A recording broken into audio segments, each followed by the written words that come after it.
Baik, Assalamualaikum warahmatullahi wabarakatuh. Kembali lagi dengan channel Lahir Malam, channel yang akan selalu memberikan kisah-kisah menarik seputar dunia gaib, cerita mistis. Dan yang paling serunya itu kisah yang akan kita bawakan selalu diadopsi dari kisah nyata. Tidak bosan-bosannya gua Ian yang akan selalu menemani Anda semua. Saya akan selalu membawakan kisah-kisah ini entah dari pengalaman saya pribadi maupun dari orang lain. Dan tentu saja saya tidak sendiri kali ini, saya selalu ditemani dengan saudara saya yang bernama, kita sambut Agus. Sehat Gus? Sehat, Mang. Wih, luar biasa Gus. Deketin ya. Iya. Biar kedengeran. Masih. Gus, Ya, Mang. kemarin ya, gua dapet cerita dari temen gua.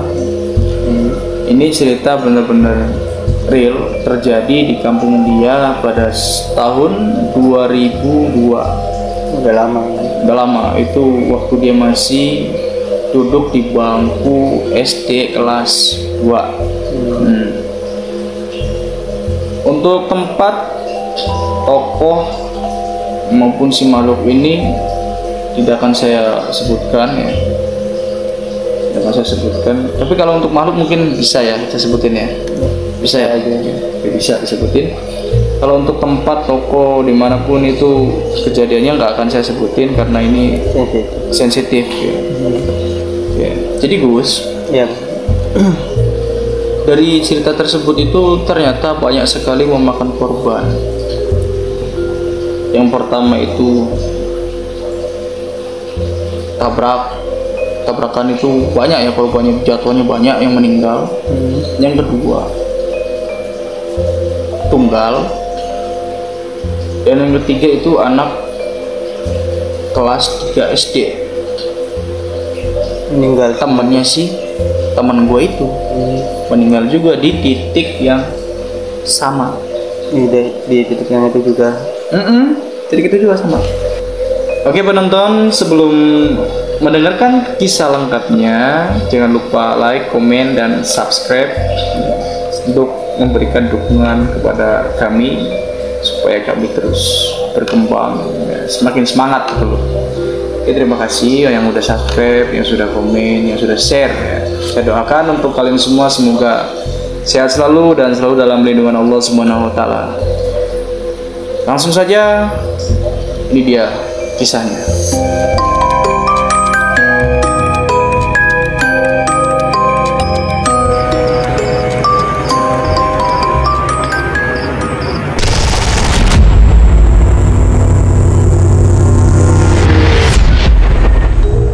Jadi kisah ini terjadi di tahun 2002. Pada saat itu malamnya, untuk malam saya nggak tahu ya. Dia pun lupa itu karena dia itu masih kecil. Malam apa, tanggal berapa itu dia nggak tahu. Dia ingat juga tahun 2002 karena dia sekolah waktu itu kelas 2, dihitung mundur gitu. Dihitung mundur. Oh, tahunnya tahun segini nih. Oke. Kejadian itu tahun segitu dimana listrik itu kan masih ada, cuman nggak banyak ya. Yang menggunakan listrik itu nggak banyak. Lampu-lampu juga nggak seterang yang saat ini kita rasakan itu. Lampu itu menggunakan lampu kuning, cahaya kuning, bohlam. Itu pun redup, apalagi jalan rayanya kan, ya, redup banget. Nah, pada malam itu desa itu mengadakan acara tablik akbar, pengajian untuk masyarakat desa tersebut. Ceritanya itu. Nah, di situ diadakan itu setelah Isya, kemungkinan ya setengah 8-an lah. Setengah 8. Kita langsung saja ke intinya. Jam 8 malam itu orang-orang itu sangat antusias menuju masjid. Masjid ini posisinya ada di samping dari kantor desa, samping-sampingan. Nah, untuk desa dan masjid ini berada di sawah. Ini jalan raya besar, masuk itu menuju ke apa namanya masjid dan desa. Belakangnya itu udah sawah, sampai ke sono terus tuh laut ya. Jam 7:30 itu masyarakat berbondong-bondong antusias untuk mendengarkan ceramah dari salah satu ustadz yang terkenal. Datanglah. Kalau untuk saudara saya ini karena dia masih kecil ya, dia senangnya main. Dia nggak tahu, dia bisa tahu semua itu nanti bakal dijelasin ya. Bisa tahu semua kejadian itu. Nah, di situ jam 7:30 ini orang-orang itu datang semua, kumpul masuk, nyebrang. Ini kampungnya Jalan Raya, ini desa masuk. Nyebranglah orang kampung desa tuh, kumpul berbondong-bondong rame dengan penerangan yang minim ya, masih redup. Nyebrang jam 7:30. Pada saat mau dimulai di pertengahan acara mungkin ya, pertengahan acara dari ceramah si ustaz tersebut, tiba-tiba lampu ini mati listrik. Listrik padam. Otomatis gak mungkin dong dengan keramaian orang yang segitu banyak si ustaz ini ceramah tanpa mic ya kan, tanpa mic itu dia nggak mungkin. Akhirnya dijeda. Orang-orang itu sebagian ada yang kembali lagi menyeberangi jalan raya menuju rumah, pulang ya, arah pulang. Nah di situ tiba-tiba Gus, orang sedang menyeberang. Itu ada mobil sedan melaju kencang, tabraklah kumpulan orang tersebut yang nyebrang. Kelibas semua. Orang itu kelibas semua. Mobilnya kabur.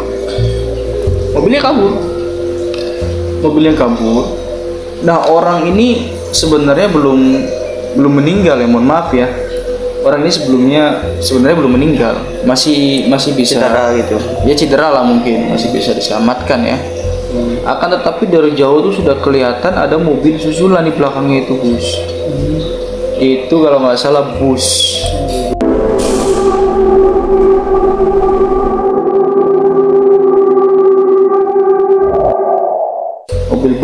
Mobil bus besar lah ya. Nah di situ ada orang yang inisiatif untuk mencegah dia dari jarak jauh itu, suruh pelan gitu, stop gitu, jangan kencang-kencang. Itu di situ terjadi, bus itu malah menancap gasnya makin melaju kencang Bus. Itu nggak kelihatan apa gimana dia? Kemungkinan karena dulu itu tempatnya nggak boleh disebutkan ya. Terkenal dengan premanisme. Jadi katanya kalau itu takut dibegal di tempat tersebut. Akhirnya dia takut mungkin ya, digas lah terus. Akhirnya pas. Meninggal semua. Iya, mungkin ya sekitar kurang lebih 5. Entah sih yang itu dia kan, karena cerita seperti itu kan nggak mungkin jelasin ini dari sini orang ini kan mungkin semua desa banyak yang datang kan ya. Iya. Nggak tahu berapa orang, jadi dia pun nggak ingat betul korbannya berapa. Tapi kata dia yang meninggal itu banyak. Yang meninggal banyak. Dia lindas sama bus. Di situ dia bisa tahu ada yang kecelakaan tuh karena dia kan lagi main dengan temannya. Nah, temannya ini bapaknya korban dari tragedi tersebut, korban.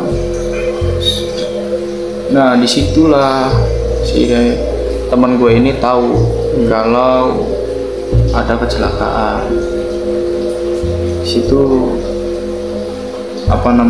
besoknya atau di bulan tersebut lah ya, di bulan tersebut itu masih ada lagi di situ juga, tapi ini satu orang, bukan tahun depan, bukan beberapa bulan kemudian, tapi di bulan itu sama. Entah selangnya berapa hari atau entah selang berapa minggu ya, tapi di bulan itu ada lagi laki-laki juga di situ meninggal juga di titik yang sama.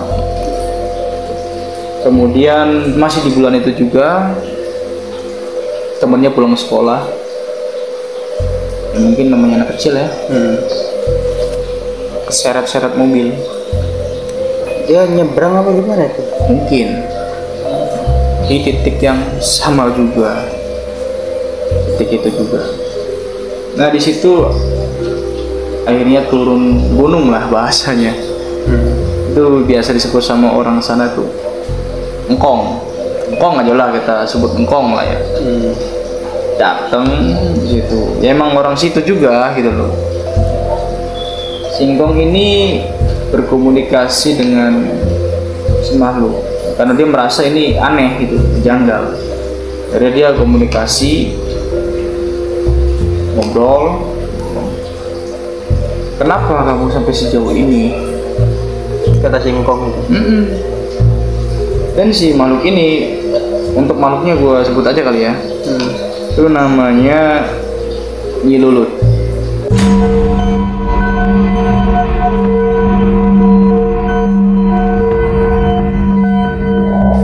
Namanya Nyi Lulut.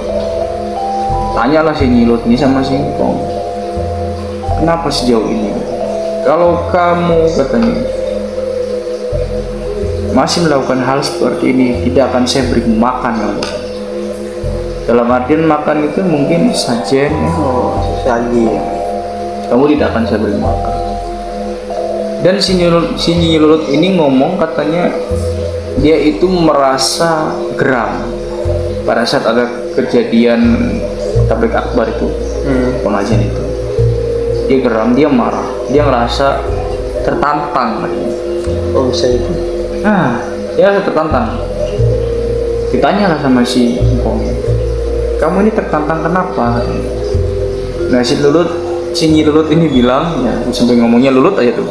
Si Nyi Lulut ini bilang,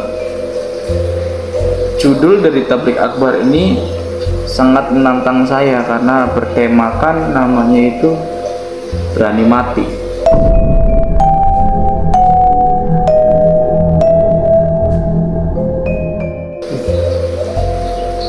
Temanya itu berani mati, Gus.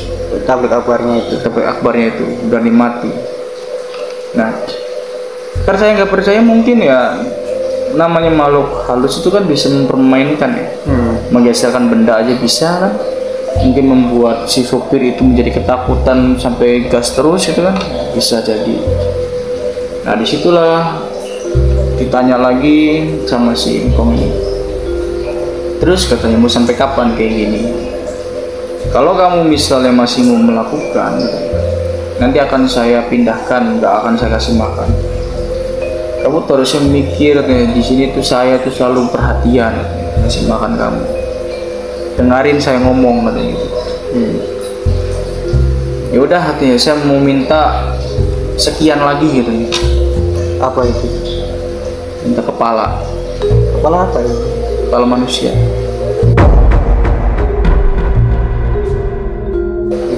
Dia minta sekian lagi, marah lah singkong ini.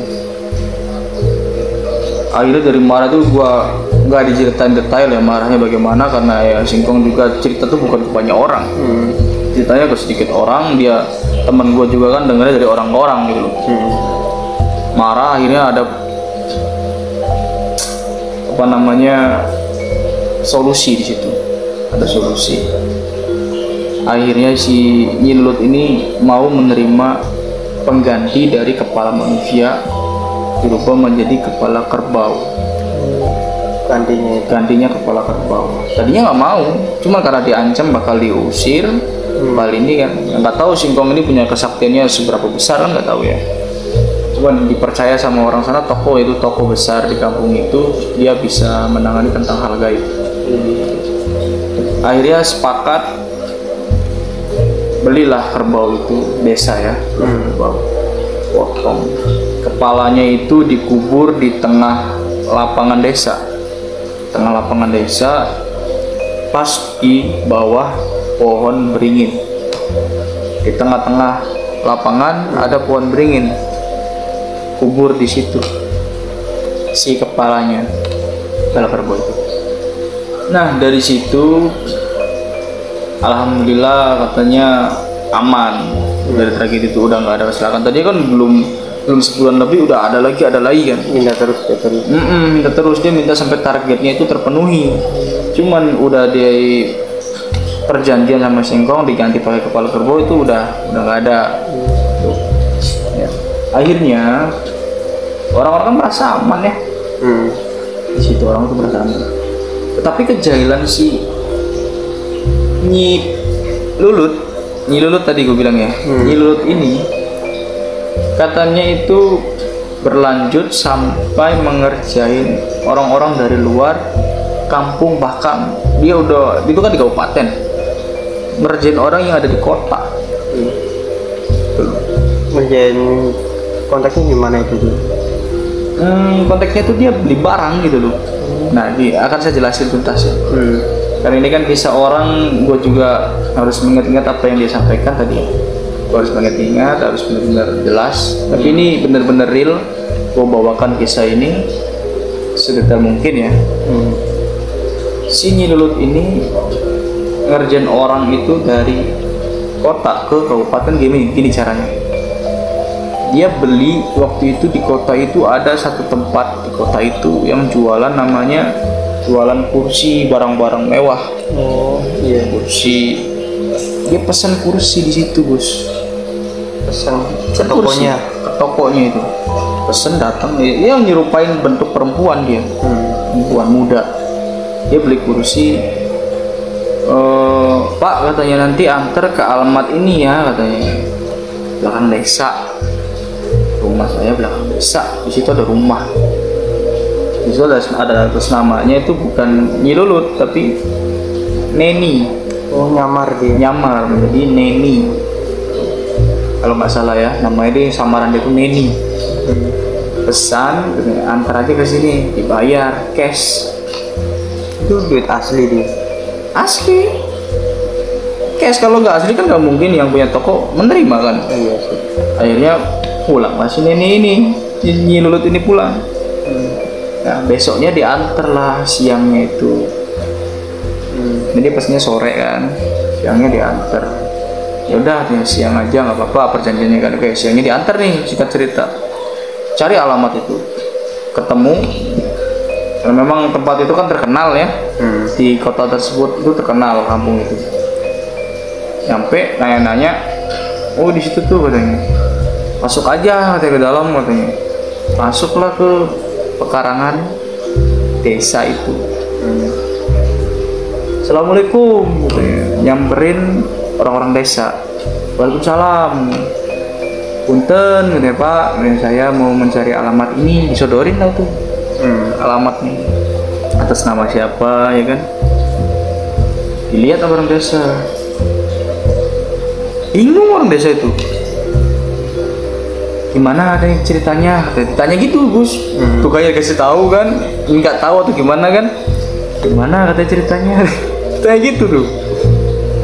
Kata si penjual ini, yang pengirim barang ini, pengirim kursi. Ini saya ada yang pesan ke toko saya kemarin, perempuan namanya Neni. Dia pesen kursi sekian. Terus dibayar belum ini barang? Udah. Duitnya asli enggak? Asli kok. Oh ya udah, katanya kursinya turunin aja, taruh sini. Kan saya harus nganter, Pak, katanya. Udah tenang, saya kan orang desa, ya orang desa sini, saya yang tanggung jawab, katanya gitu. Saya yang tanggung jawab, katanya, kata orang desa itu. Oh ya sudah, diturunin lah dari mobil itu, kursi-kursi diturunin di desa, ya kan. Kemudian udah tidak ada kejadian apa-apa itu setelah itu. Kalau emang duit itu palsu, dia mungkin datang lagi kan? Iya, minta. Ya kan, minta kejelasan kan?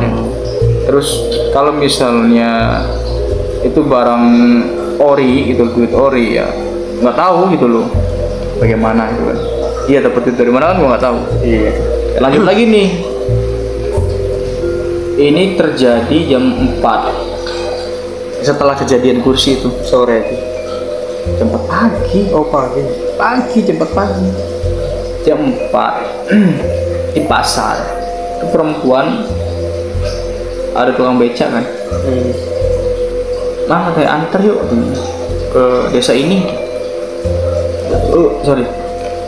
Ayo nih, berangkatlah. berangkat dengan jarak tempuh yang lumayan jauh kan, pasar. Sorry. Berangkatlah mereka itu di kayu. Sampailah pada titik tujuan si perempuan ini. Si Neni ini sama aja itu namanya si Neni. Masih sama namanya. Masih sama. Berhentilah di situ. Si tukang beca ini berhenti dan dia mendapatkan omongan dari si Neni ini, tunggu ya Pak. Saya ngambil duit dulu ke dalam. Ambil duit dulu ke dalam. Si orang desa, si tukang beca ini ngelihat si Neni ini masuk dalam rumah yang gede banget. Ya bahasa kalau kata orang sana itu kesirep. Oh, sirap. Yang gede banget tuh punya rumah itu. Tidurlah beca ini Di situ. di atas meja, sorry, di atas becanya itu. Tidur, ya kan. Jam memasuki sholat subuh, ada orang kan mau sholat ke masjid sampai desa itu. Mang katanya, bangun, kenapa tidur di sini? Oh iya Pak, saya lagi nungguin itu tuh, katanya pelanggan itu perempuan, katanya mau ambil duit dulu, dia ke sono. Mang katanya, di sana tuh nggak ada rumah. Tadi saya ngeliat kok katanya gede banget, Mang katanya. Udah, Mamang pulang aja sekarang. Duitnya ikhlasin aja. Udah pulang katanya. Berarti dia udah tahu itu ya. Udah tahu. Kalau orang situ asli yang deket-deket sekitar situ ya tahu semua. Mamang pulang aja, ikhlasin itu. Udah pulang. Dia pulang lah. Dan kejadian seperti itu bukan sekali dua kali, terus nih. Satu lagi yang akan saya bawakan yang teman saya ingat ya, bisa bawakan lagi. Dia pesan kayu sekarang.